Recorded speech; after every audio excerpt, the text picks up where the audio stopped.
रहता था। तो एक बार एक महात्मा के पास चला गया और महात्मा से उसने विनती की, प्रार्थना की कि हे मालिक आप मुझ पे दया कीजिए और मुझे कुछ ऐसा दे दीजिए कि जिससे मैं अपने परिवार का उदर निर्वाह कर सकूं। तो उस महात्मा ने उसकी दयनीय परिस्थिति को देखकर उस पर तरस खाया और उससे कहा कि ठीक है, और अपने पास झोले में पड़े हुए एक शंख को निकाला और उसके हाथ में थमाते हुए कहा कि देखो एक ऐसा शंख है जिसे तुम्हें जरूरत के समय पर तुमसे कुछ अगर इससे कुछ मांगोगे तो तुम्हें मिलेगा। तो जब भी आपको पैसों की जरूरत होगी इसे जमीन पर जमीन को गोबर से पोत देना और इसे रखकर इसे मांग लेना, ये तुम्हें अवश्य कुछ ना कुछ दे देगा।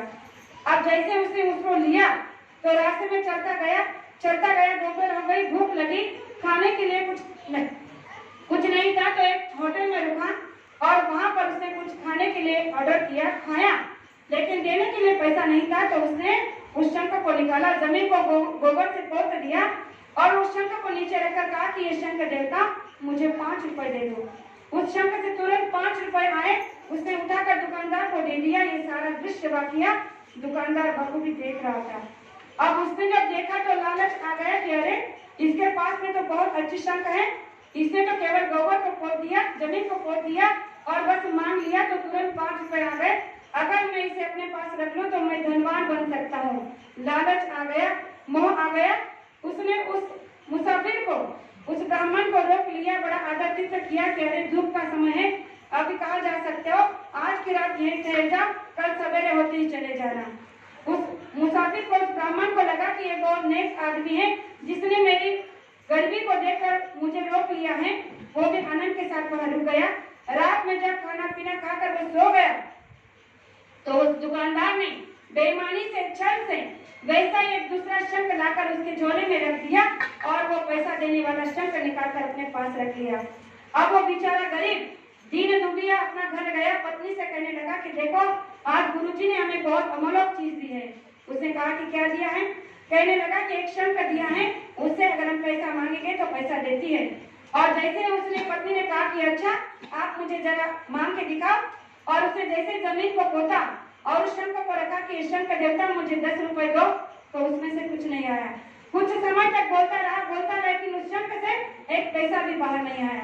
जैसे उस दृश्य को उसकी पत्नी ने देखा वो अपने पति से क्रोधित हो गई, गुस्सा हो गई, कहने लगी कि तुम्हारे गुरु झूठे हैं, तुम्हारे गुरु बेईमान हैं, अरे उसने तुम्हारे साथ छल किया है, धोखा किया है, उसने इस शंख के अंदर तो कुछ है ही नहीं जो हमें हमारी गरीबी को दूर कर सकता है।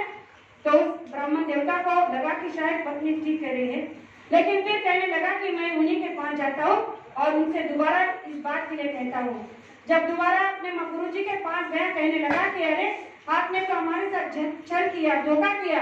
घर जैसे गया तो उस शंख ने कुछ एक पैसा नहीं दिया। जब उसकी सारी बात को उन्होंने सुना तो उनसे पूछा, जब तुम मेरे घर से निकले थे तब तुम रास्ते में कहाँ रुके थे? तो उसने कहा कि जब यहाँ से मैं निकला तो केवल एक रास्ते में खाना खाने के लिए रुका था और वही रात ठहर कर सुबह अपने घर पे गया था। महात्मा की दृष्टि होते हैं, दिव्य दृष्टि होते हैं, उन्होंने अपने दिव्य दृष्टि से देखकर ये जान लिया कि ये खेल सारा उस दुकानदार का है। तो उन्होंने कहा कि ठीक है कोई बात नहीं। एक दूसरा शंख उससे निकाल कर दिया, कहा कि ये शंख अब तुम ले जाओ और उसी दुकानदार के सामने वही दोबारा से करना जो तुमने पहले किया था, लेकिन इस बार ये शंख जो है पैसा नहीं देगी लेकिन दोबारा से आवाज देगी। तुम इसे कहना कि शंख देवता मुझे 10 रुपए दो, ये कहेगी तुम्हें 20 देती हूँ। तुम कहोगे मुझे 20 रुपए दो, ये कहेगी तुम्हें 40 देती हूँ। और वह इसी तरह से केवल बोलते रहना।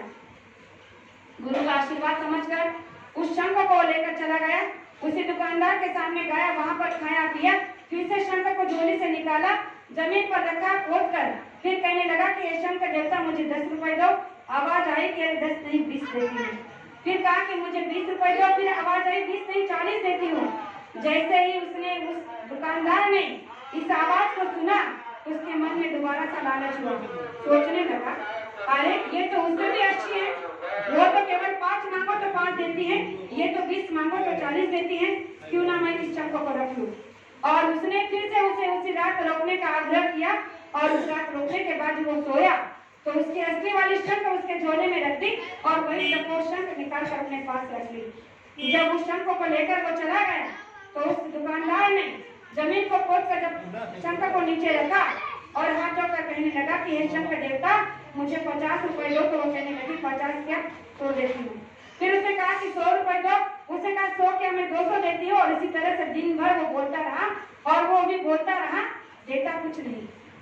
तो गुरु महाराज ने इस दृष्टांत को सुनाते हुए यही कहा कि संसार में आगे ऐसे ही डपोर संत आपको मिलेंगे जो केवल बोलते रहेंगे कि मैं परिवर्तन करके दिखा दूंगा, मैं आपका आत्मा कल्याण करके दिखा दूंगा, मैं आपको जीवन का रास्ता सुधार दूंगा, मैं आपकी दुख तकलीफ बीमारी को दूर कर दूंगा, लेकिन करेंगे कुछ नहीं। क्योंकि खुद ठन ठन गोपाल है, आपको क्या दे सकते हैं। जिसने खुद गुरु से लिया है वो आपको क्या दे सकता है। इसलिए इतनी तो समझ हमें होनी चाहिए कि जिसने गुरु से नामदान लिया है, जो सर्वोपरि है, जो सर्वस्व है, जिसने हमें दिया है उसने उसी को भी दिया है, वो हमें अपनी तरफ से और क्या दे सकता है। प्रेमियों, मैं अपने बुद्धि के हिसाब से इतना कहना चाहूंगी कि जिसने गुरु को धोखा दिया, संसार में वो कभी सुखी नहीं हो पाया। संसार में हम सबको धोखा दे सकते हैं, लेकिन गुरु चरणों को कभी धोखा नहीं दे सकते। इसलिए जो प्रार्थना हम सब लोग गाते हैं कि भरोसा चरण कमल का, अगर आपको भरोसा करना है तो केवल गुरु चरण कमल का करो। इस चरण कमल में अगर आपने भरोसा के साथ अपने आप को लगा दिया, अपनी आस्था को, अपनी भक्ति को, अपने विश्वास को लगा दिया, तो मैं गुरु की ओर से आपसे प्रार्थना करती हूँ कि आपकी हर एक मनोकामना गुरु महाराज अवश्य पूरी करेंगे। ये मेरा गुरु महाराज की ओर से वादा है। क्योंकि गुरु महाराज ने आज तक जो बातें कही है वो हमारे आपके सामने सत्य होकर रही है। अरे हमारे भौतिक संसार में जब हमारा दुख तकलीफ बीमारी आ जाती है, छोटा सा छोटा काम जब अड़ पड़ता है तो हम गुरु के सामने हाथ फैलाते हैं, झोली फैलाते हैं और आज भी वो काम तुरंत हो जाता है। क्यों? क्योंकि उनका अस्तित्व आज से हमारे आपके बीच में हाजिर नाजिर रूप में, दृश्य रूप में हाजिर है, लेकिन हमने उन्हें मरा हुआ समझ लिया। प्रेमियों, एक छोटी सी बात बताना चाहती हूँ, भले आपको मेरे ओर से